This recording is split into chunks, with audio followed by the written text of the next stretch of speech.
औज़ बिल्लाहि मिनश शैतानिर रजीम, बिस्मिल्लाहिर्रहमानिर्रहीम। अस्सलाम वालेकुम नाज़रीन और सामीन, आज मैं भक्कर के लोगों से एक सवाल पूछना चाहता हूँ कि मुझे तो वोट का हकदार कोई नहीं मिल रहा।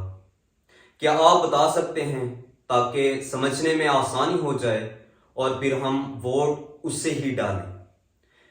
क्या आपको लगता है कि वोट का हकदार वो है जो हमें बता रहा है देश की डेफिनेशन क्या होती है, हम देश किसे कहते हैं और देश का काम क्या होता है? उसे वोट देना चाहिए। क्या वो वोट का हकदार है? प्लीज जरूर बताइएगा। या फिर उसे वोट देना चाहिए जो असेंबली में जाकर दोहे, किस्से, कहानियां और शेर सुनाकर वापिस आ जाता है, उससे वोट डालना चाहिए? क्या वही हकदार है वोटों का? या फिर हम वोट उसे दें जो अपनी गाड़ी में ऐसे लोगों को सवार करता है, ऐसे लोगों को बिठाता है जो चीख चीख कर इंतहाई नाजेबा और तहजीब से गिरी हुई आवाजें निकालते हैं, जैसे कि अब्बो बब्बो बो। अब इस आवाज की वजह से हम उसे वोट डालें? क्या वो इस आवाज की वजह से वोट लेने का हकदार है?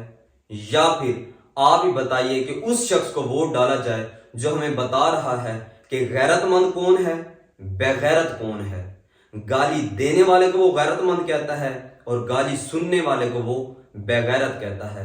नाजरीन, मुझे तो कोई भी नजर नहीं आ रहा। नाजरीन, मुझे तो इनमें से कोई भी ऐसा शख्स नजर नहीं आ रहा जिसे हम जाकर इंतहाई तसल्ली के साथ आसानी से वोट डालकर चेहरे पर मुस्कुराहट बिखेर सकें।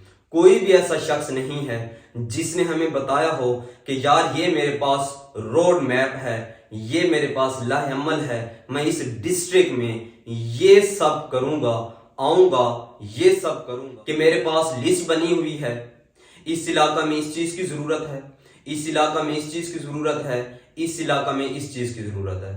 किसी ने हमें कुछ भी नहीं बताया, सिर्फ और सिर्फ इन्होंने हमें गालियां गलौज ही सुनाई हैं।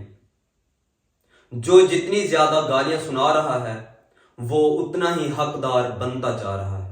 तो आपने ही बताना है, जरूर बताइएगा कि इस बार वोट किसको डालना है। आखिर पर मैं अपने साबका और उम्मीदवार एमपीए साहिबान और एमएनए साहिबान से गुजारिश करूंगा कि खुदारा बस कर दें, हमें भेड़ बकरियां समझना छोड़ दें। खुदारा हमें बता दीजिए कि आपका लाहे अमल क्या है।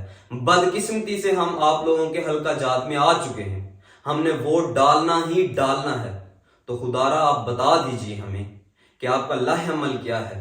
खुदारा आप बता दीजिए हमें कि आप इस डिस्ट्रिक्ट के लिए क्या करेंगे, क्या करना चाहते हैं। और यह भी गुजारिश करना चाहता हूं कि बस कर दीजिए, ये गालम गलोच की सियासत करना भी छोड़ दीजिए।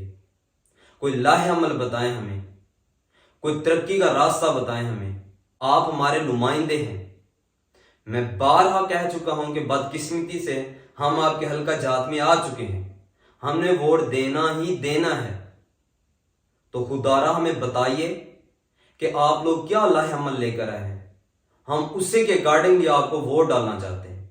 चूंकि मैंने सवाल पूछा है कि वोट का सही हकदार कौन है, तो इसका सादा सा जवाब यह है कि वोट का हकदार वही होता है जो अपने फराइज अदा करता है, जो अपने फराइज की तकमील करता है, जो अपने वादों की तकमील करता है, जो अपने फराइज को अंजाम तक पहुंचाता है। खुदा के लिए आप भी अच्छे शहरी बन जाइए, अच्छे शहरी होने का सबूत दीजिए और हमें भी अच्छा शहरी रहने दीजिए।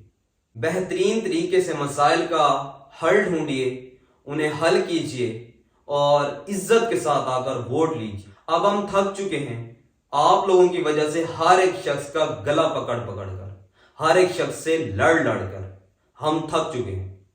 खुदारा तहजीब याफ्ता बनिए और हमें भी तहजीब याफ्ता रहने दीजिए। आखिर पर मैं कहना चाहता हूं, यकीन कीजिए वोट का हकदार वही होता है जो अपने फराइज अदा करता है। बिल्कुल इसी तरह जैसे कि जन्नत का हकदार वही होगा जो अपने फराइज अदा करेगा। वस्सलाम। नहीं इकबाल दी गैर काम करे ना ते अपने अजीज मेरी नायत दी बगैर की सलाम।